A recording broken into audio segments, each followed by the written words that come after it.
আমি Mohammad Anwar Hossain, managing director ঘুরি properties limited. আমি দীর্ঘদিন কর্পোরেট জব করেছি বিভিন্ন বড় বড় কোম্পানিতে।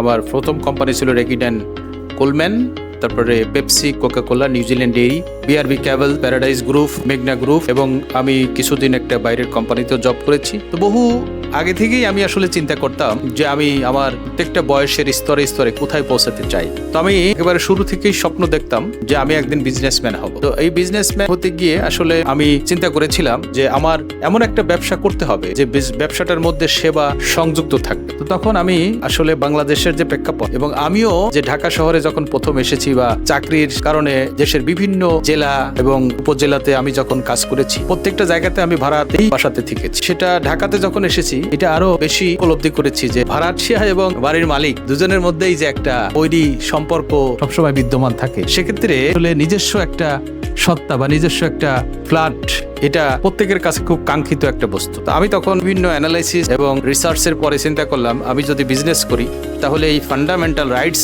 যে জিনিসটা আছে, যে অন্ন, বস্ত্র, শিক্ষা, বাসস্থান, এই সমস্ত ডিপার্টমেন্টেই কিছু ব্যবসা বাণিজ্য করা যায় কিনা। পরবর্তীতে আমি আবাসন ব্যবসার উপরে দেখলাম যে এইখানে ব্যাপক স্কোপ আছে। কারণ গ্রোয়িং আপ এই বাংলাদেশে মানুষের সবচেয়ে যে জিনিসটা সবার আগে প্রয়োজন, বিশেষ করে ঢাকা শহরে, সেটা হচ্ছে তাদের ঠিকানা। সেই ঠিকানা গড়ার লক্ষ্যে আমি ঘুরি প্রপার্টিজ নাম দিয়ে একটা কোম্পানি করে আস্থার সঙ্গে এবং সততার সঙ্গে একজন গ্রাহক যিনি, যার ঢাকা শহরে কোনো ঠিকানা নাই, স্বল্প মূল্যে, এবং এই স্বল্প মূল্যটা আগামী 5 বছর 10 বছর পরে যাতে এটা 4 গুণ 5 গুণ রিটার্ন আসে, সেরকম কিছু জায়গা নিয়ে রিসার্চ করার পর দেখা গেল সবচেয়ে বেশি সুইটেবল এবং সবচেয়ে বেশি রিটার্নেবল প্লেস হচ্ছে আশুলিয়া মডেল টাউন। কারণ হচ্ছে এই আশুলিয়া মডেল টাউনের মধ্যে এখন 5-6টি বিশ্ববিদ্যালয় বিদ্যমান। এখন এখানে একটি কানেক্টিং ব্রিজ হবে, উত্তরা এবং দৌড় ব্রিজ। এই ব্রিজটা হয়ে গেলে তখন 11টি বিশ্ববিদ্যালয় এখানে এই একই কম্পাউন্ডের মধ্যে থাকবে। এবং পাশাপাশি ঢাকা শহরের যে কোনো প্রান্ত থেকে বা আশুলিয়া মডেল থেকে ঢাকা শহরের যে কোনো প্রান্তে পৌঁছানোর জন্য কিছু গভর্নমেন্টের নতুন নতুন পরিকল্পনা,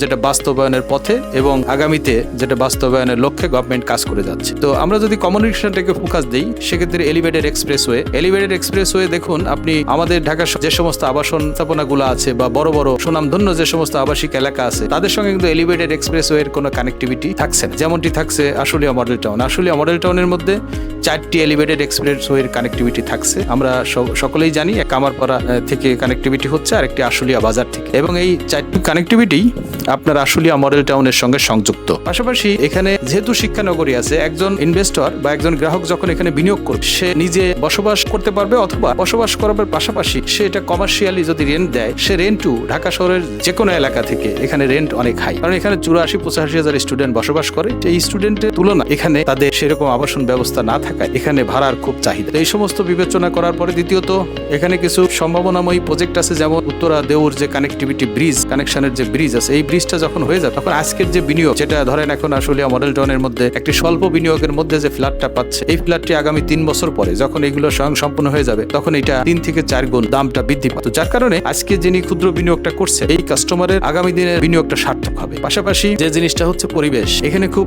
ছায়া সুশীতল এবং সুন্দর নিরিবিলি পরিবেশ, খুবই সুন্দর সিকিউরিটি। দেখুন আমরা ঢাকা শহরের অন্যান্য যে সমস্ত আবাসন এলাকার দিকে তাকাচ্ছি, আপনার রাত দিন 24 ঘন্টা চারিদিক দিয়ে বিভিন্ন ধরনের ইঞ্জিন চালিত, নন ইঞ্জিন চালিত ভিকেলে গিয়ে টোটাল এলাকাটা সেফ ফেলে, এবং সেটা বসবাস অনুপযোগী হয়ে যায়, হেভি নয়েজ হয়, যেটা পরিবেশ এবং মানুষের জন্য খুবই একটি হার্মফুল একটা বিষয় হয়। কিন্তু এই তুরাগ নদীর উপরে যে ব্রিজটা হবে, এই ব্রিজটার কারণে যে কোনো এটার এক্সিট এবং এন্ট্রি ওয়ে থাকবে একটা, যে কোনো সময় যে কোনো মুহূর্তে এরা যদি চায় যে এই এলাকাতে কোনো ধরনের কোনো অযান্ত্রিক যানবাহন ঢুকতে দেবে না, বিশেষ করে রিক্সা, ইজি বাইক, সেটা সম্ভব, যেটা ঢাকা শহরে অন্য কোনো জায়গাতে সম্ভব। এবং আশেপাশের পরিবেশ অনেক সুন্দর, চারদিকে নদী দ্বারা বেষ্টিত, খাল দ্বারা বেষ্টিত, যেটা প্রকৃতির মাঝে একটি সুন্দর একটি আবাসন ব্যবস্থা। যারা ঢাকা শহরের আশেপাশে বা ঢাকাতে আপনারা ফ্ল্যাট পেতে চান এবং বিনিয়োগের সঠিক জায়গা খুঁজছেন, আপনারা ঘুরির উপর আস্থা রাখুন এবং আপনাদের সঞ্চিত অর্থ ঘুরিতে বিনিয়োগ করুন। ইনশাল্লাহ আপনাদের এই ক্ষুদ্র বিনিয়োগ আপনি এবং আপনার পরবর্তী প্রজন্ম এটা সুফল ভোগ করবে। ধন্যবাদ।